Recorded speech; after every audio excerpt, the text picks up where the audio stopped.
Bonjour Christian, Merci, bonjour. je te remercie de m'accueillir sur ton stand. Alors déjà une première question, quand est-ce que tu as commencé à t'intéresser aux rivières, les mers et les océans, c'est-à-dire au milieu aquatique? Moi, je me suis d'abord intéressé aux poissons avant les océans et les milieux aquatiques. Et ça date, je crois, j'avais 4 ans peut-être. Mon père avait un grand aquarium chez lui et un très grand aquarium, peut-être la taille de la table.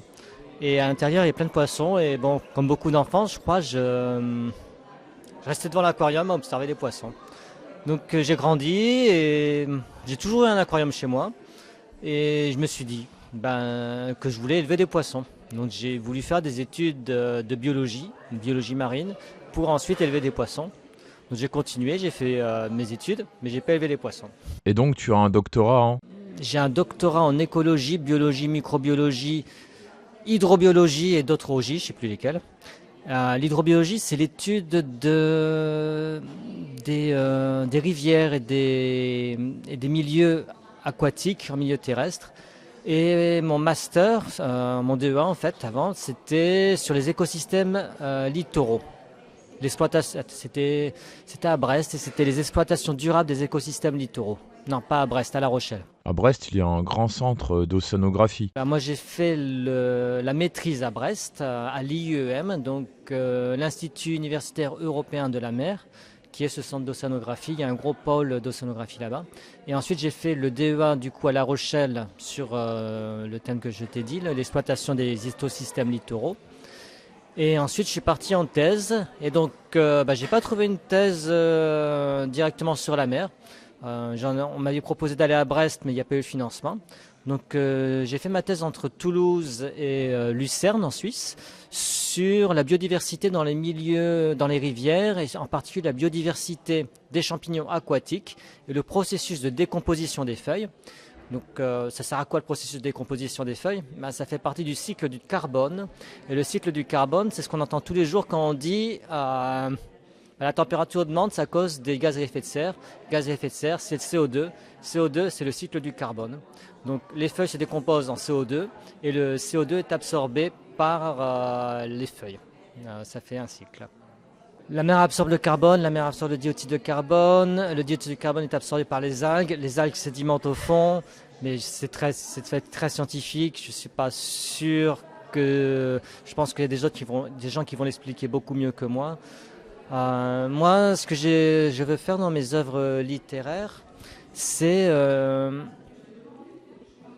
être pédagogique, expliquer l'écologie. L'écologie, c'est oikos, c'est la maison, logos, c'est le discours de la maison. L'écologie, au sens étymologique du terme, ça veut dire l'étude des habitats. Donc les habitats. Et il y a 15 ans, 20 ans, j'ai commencé à écrire un petit livre pour raconter quels étaient les animaux présents dans les rivières et j'ai eu l'idée alors de d'écrire ce livre sur les saumons, et parce que le saumon aussi descendait à une vie très spéciale. Le saumon, il change d'habitat au cours de sa vie. Il commence en haut des rivières. En haut des rivières, je vais vous montrer, j'ai écrit un livre pour les enfants. Donc en haut des rivières, le saumon est né dans les rivières forestières très très petites. Il pond ses œufs dans des gravières. Et quand il grandit, il va d'abord s'enterrer dans le gravier. Il sort de l'œuf, c'est très spécial. Il s'enterre dans le gravier le temps de finir de grandir. Une fois grandi, il passe par plusieurs stades. Et le premier stade, il est tout petit, il a encore son sac vitellin, c'est-à-dire les restes de son œuf ici. Il ne mange pas. Il commence à manger les petites daphnies, les petits crustacés. Et une fois qu'il a atteint une taille suffisante, la plupart des saumons vont décider de partir à la mer. Ça peut leur prendre 2-3 ans et en attendant, ils restent d'abord dans la rivière et ensuite ils descendent. Il y a certains saumons, j'ai oublié leur nom, ils ne descendent pas dans la mer, ils restent dans la rivière, mais ceux-là ne grandissent pas très vite. Mais comme je voulais montrer par ce livre la diversité qui existe au niveau des habitats et des animaux des rivières, Et j'ai pris un saumon qui décidait de partir jusqu'à la mer, bien sûr. Et donc, ils sont menacés par les brochets, ils sont menacés par les loutres, les cormorans, les poissons. Et le saumon descend, il change d'habitat, il se retrouve dans des rivières beaucoup plus larges. Il rencontre des animaux qui ont l'habitude des poissons qui ont l'habitude de vivre dans des endroits où il y a moins d'oxygène. Lui, quand il est dans une rivière haute, très petite, où il y a beaucoup d'oxygène. Et plus on descend le long de la rivière, plus on descend le long du fleuve, plus le taux d'oxygène diminue et les poissons changent et la température augmente aussi. Donc on peut arriver à des silures, on peut arriver à les civelles qui remontent la rivière jusqu'à atteindre l'estuaire. Alors là, ce qui se passe, c'est que le saumon, il est adapté en fait à vivre, jusqu'à présent, le petit saumon, à vivre dans le milieu doux, dans l'eau douce. Donc il n'y a pas de sel. Il arrive à l'estuaire, il ne peut pas rentrer directement dans la mer. Il doit changer sa physiologie, pardon, et s'adapter à l'eau salée. Et pour ça, il lui faut 2 à 3 mois à rester dans l'estuaire, à attendre de se transformer. Et le saumon change de couleur, il devient un peu plus argenté, comme les poissons de mer. Les poissons de mer sont plus argentés que les poissons de rivière. Et, et une fois qu'il est prêt, une fois que ses branchies, pareil, ses branchies, c'est ce qui lui permet de respirer, sont adaptées à l'eau salée, il part dans les mers. Et là, le saumon, il part dans les mers vers le nord. Il aime pas la haute température. Donc c'est vrai qu'avec le réchauffement climatique, il risque de migrer de plus en plus, il risque de disparaître des rivières du sud pour remonter un peu plus dans les rivières vers le nord. Et il va se nourrir de plein de sortes d'animaux, dont des invertébrés comme les crevettes, comme les petites méduses. Dans mon livre, il rencontre aussi d'autres dangers. Il rencontre les requins, les murènes, les poulpes géants. Le poulpe géant, la pieuvre géante qui fait jusqu'à 10 mètres de long. On ne se rend pas compte, mais une pieuvre d'un tentacule à un autre, ces pieuvres des grandes mers du Nord, elles vont jusqu'au plafond en fait ici. Et le crabe géant ici, il fait plus d'1 mètre, entre 1 mètre et 1 mètre 50. Donc le petit saumon à côté, il a beau faire 1 ou 2 mètres, il est petit par rapport à eux. Et une fois qu'il a assez grandi, le saumon il décide de rentrer à la maison, là où il est né. Et, les saumons normalement retournent directement dans la rivière où ils sont nés. Les anguilles c'est différent. Elles peuvent changer de rivière, elles naissent dans la mer, vont dans les rivières, mais elles ne vont pas forcément dans les rivières où leurs parents sont nés. Les saumons toujours dans la rivière où il est né, sauf ceux qui sont de route, bien sûr. Je parle un peu trop vite.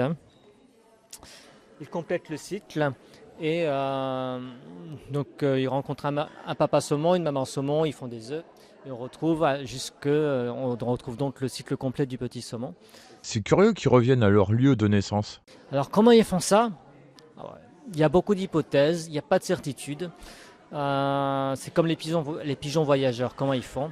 On pense qu'il y a un effet du magnétisme terrestre qui leur permet de s'orienter par rapport à une sorte de boussole interne. Il y a probablement aussi ils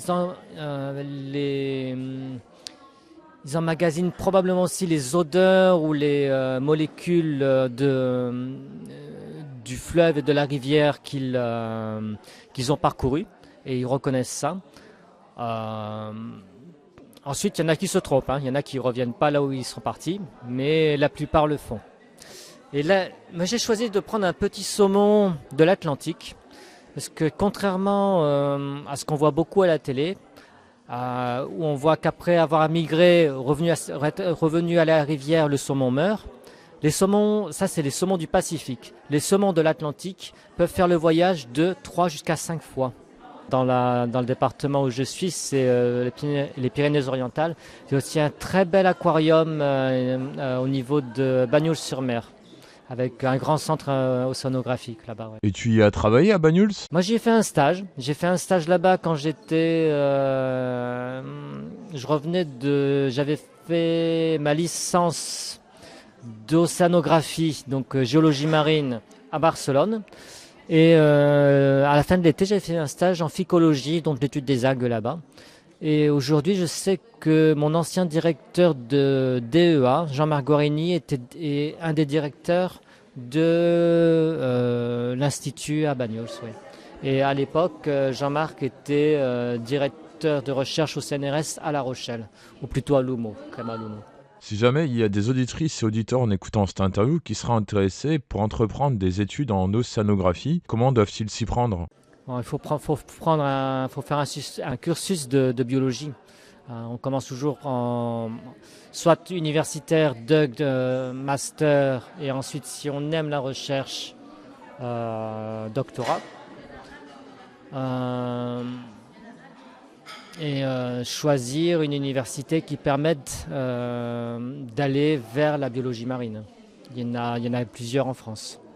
Ce qui est important, si on décide de choisir un cursus universitaire en biologie, qu'on veut faire travailler dans la recherche, c'est de faire des stages auprès de chercheurs. Donc il faut aller voir les chercheurs, leur parler, leur demander s'il y a des opportunités pour faire des stages. On ne peut pas rester simplement dans les études, dans les livres et tout ça. Ça ne suffit pas. C'est vraiment rencontrer les gens et c'est eux qui vous donneront les opportunités pour continuer à travailler. Et toi qui travailles dans le milieu marin, enfin sous-marin, quel est l'état de santé des mers et des océans? Sous-marin ou marin, pour moi l'état de santé s'améliore. C'est quelque chose qui est assez paradoxal. Quand je travaillais au Havre, donc c'est pas la Méditerranée, c'est la Manche, et c'était la rivière Seine, la Seine. On travaillait sur les molécules anthropogéniques, qui provoquaient des cancers, qui provoquent des perturbations endocrines, qui provoquent des malformations. Et par exemple, les gardons de la Seine se féminisent. Les gardons mâles, leurs testicules, entre guillemets, ils n'ont pas de testicules, mais ce qui s'apparente chez les poissons, deviennent des ovaires. Et les escargots de mer, femelles, développent un pénis. Ça, c'est dû à des perturbations endocrines. Et on connaît l'origine et c'est quelque chose qui diminue. Donc ça, il y a une amélioration. Il faut surveiller et il faut continuer à travailler pour que ça s'améliore. Ça, c'est sur ce que l'homme peut faire. Ensuite, au niveau de la Méditerranée, par exemple, je ne suis pas un grand spécialiste. Mais il y a aussi un gros problème au niveau de la température, d'augmentation. Et concernant l'algue verte, ils en parlaient beaucoup autour du musée océanographique de Monaco. Alors c'est une algue invasive qui vient en fait de Monaco, de l'aquarium de Monaco. C'est une algue qui était utilisée dans les petits aquariums comme décor et qui a été relarguée par hasard ou par une mauvaise manipulation dans le milieu marin et qui s'est énormément développée. Taxifolia caulerpa, aujourd'hui, elle ne se développe plus. Elle s'est arrêtée. Apparemment, elle a fait beaucoup de dégâts au moment de sa période invasive. Et aujourd'hui, elle semble avoir trouvé ses prédateurs naturels et sa zone elle n'arrive pas à descendre plus au sud en tout cas. On l'a repérée au large de Saint-Cyprien, mais on n'en parle pas, on la voit pas en fait. Elle est plus là, elle est contrôlée. Mais ensuite, tout ça peut changer, mais ça c'est tout ce qui est espèces invasives provoque à ce processus-là un départ où il y a une invasion et un second départ où il y a un contrôle. Alors ensuite, le contrôle peut être trop tardif ou peut être trop limité, comme par exemple le bambou en Chine. Ça a commencé très petit et aujourd'hui, il y a des bambouseraies. Il n'y a rien d'autre qui pousse dans les bambouseraies. Le rhododendron, c'est un très gros problème en Irlande, par exemple. Il y a des forêts de rhododendron, c'est magnifique. Quand c'est fleuri, c'est vraiment extraordinaire. Mais les rhododendrons font 5, 6, 7 mètres de haut et il n'y a rien d'autre qui pousse à l'intérieur. En Méditerranée, un des gros problèmes, c'est Fallopia japonica. Donc ça, c'est dans les rivières. Fallopia japonica, c'est la renouée du Japon. Et ça forme des touffes très très denses le long des rivières. C'est des sortes, tout le monde les a déjà vues. Hein. Ce sont des sortes de cannes allongées à des larges feuilles. qui sortent au printemps. Et dessous, pareil, il n'y a rien d'autre qui pousse. Et l'autre problème, c'est qu'ils n'ont pas de prédateurs naturels pour le moment. Là, je parle pour les plantes, il y a la même chose pour les animaux.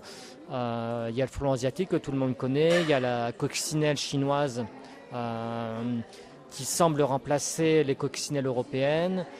Même si elles ont le même rôle écologique, elles mangent des pucerons toutes les deux. La coccinelle chinoise a l'air d'être beaucoup plus performante. Il n'y en avait pas autant que ça, des silures. Avant, il n'y avait pas autant de silures que ça, non. Mais les silures sont originaires, si je ne me trompe pas, d'Europe de l'Est. Et ils ont progressé au fur et à mesure. Soit par les canaux, soit par le fait que les gens, les pêcheurs les relâchent. Il y a plusieurs poissons. Le silure, je ne suis pas sûr qu'il soit classé nuisible, mais par exemple le poisson-chat est classé nuisible. Les poissons-chats qui viennent d'Amérique, ceux-là sont aussi de très très gros prédateurs dans les rivières. Ils mangent les œufs des truites, ils mangent les œufs des ombles, tout ça. Ou peut-être que je me trompe parce que le poisson-chat est un peu plus bas. Il va manger les œufs des autres poissons en tout cas. Et la perche solaire, pareil, c'est un poisson américain qui a envahi les étangs, les lacs. Les écrevisses américaines qui ont envahi les rivières et qui ont remplacé en grande partie les écrevisses européennes. Il y a beaucoup de problèmes comme ça. C'est une augmentation, c'est ça qui est assez intéressant, c'est une augmentation locale de la diversité, mais un appauvrissement global de la biodiversité. Est-ce dû à l'homme? À tous ces transferts d'espèces, oui. Oui. Même le silure. Et quel est l'état de santé des rivières dans le département? Non, voilà, c'est ça, les Pyrénées-Orientales, nos rivières sont à sec. Il n'y a pas de silure à ma connaissance dans les rivières des Pyrénées-Orientales. Elles sont trop petites. Le tech et la tête, peut-être dans les barrages, il pourrait y être, au niveau de Vinça, et dans la Glie, peut-être en Haute-Aglie, je ne sais pas. Il y a des carpes. Le gros problème, en fait, c'est plus la sécheresse que les invasions dans ces rivières-là. Ensuite, la diversité au niveau... Bon, je parle, mais j'ai pas vérifié. Je suis pas grand spécialiste, mais la diversité de ces rivières-là est assez faible et ça sera des barbeaux méditerranéens. Et plus on remontera, plus on trouvera les truites et tout ça. L'anguille est devenue une espèce protégée dans nos rivières, et je pense en France aussi, parce qu'en fait, elle a beaucoup de mal à se reproduire et à revenir vers nos côtes. La pêche à la civelle est complètement interdite. Ensuite, l'état de nos rivières, le très très gros problème, en tout cas dans les PO, dans les Pyrénées-Orientales, c'est pas la pollution, c'est la sécheresse. Il n'y a pas d'industrie polluante, mis à part peut-être la vigne, qui est très polluante. Mais ça, c'est plus dans les autres régions viticoles. Où est-ce qu'on peut trouver ton livre? Mon livre, on peut le trouver dans pas mal de librairies du département ou sinon sur Internet, sur Amazon par exemple. Est-ce que tu comptes en écrire d'autres? Alors, un livre pour enfants, j'ai 2-3 idées en tête. J'en avais écrit un autre il y a longtemps. C'était 3 amis. J'avais intitulé 3 amis. C'était l'histoire de 3 têtards.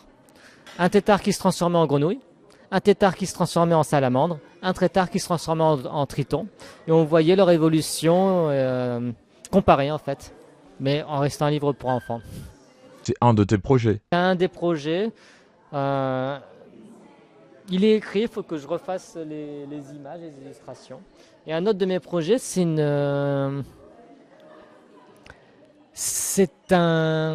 comment ça s'appelle, une petite nouvelle que j'ai écrite pour un concours. Et ça s'appelle Paul à touche. Et est-ce que tu sais ce que ça veut dire, Paul à touche? Non? Un Paul à touche. Alors, s'il y a un des Canadiens, probablement ils sauront. En fait, un Paul à touche, c'est un écureuil volant au Canada. Et donc, j'avais écrit cette comptine, cette nouvelle sur le Paul à touche. Où est-ce qu'on peut te suivre sur les réseaux? Alors, j'ai un site Facebook. Et sinon, dans l'ensemble, qu'est-ce que tu penses de ce premier salon du livre à La Palme? Moi j'aime beaucoup, les gens sont très sympathiques, l'accueil est très sympathique. Puis